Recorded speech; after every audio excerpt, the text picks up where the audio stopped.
So today in this video we're gonna see an important electrical term that is nothing but electrical energy. So it is a very important term in electrical. So let's talk about it without wasting much time.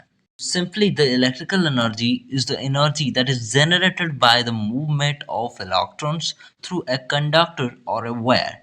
So, the definition tells us that electrical energy means the work that is needed to move one charge carrier or one electron from one place to another place in a conducting material.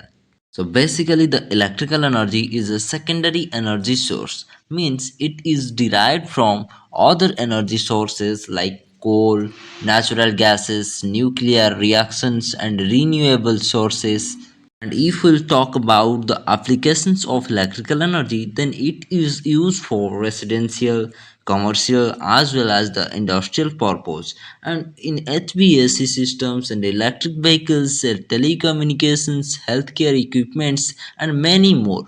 And the formula for the electrical energy, that is E, will be equal to Q into V. So here E is nothing but that is a symbol for electrical energy, and Q is the charge carrier, and V is the voltage that is applied to the conducting material. So let's end this video over here. So see you in the next video. Thanks for watching this video.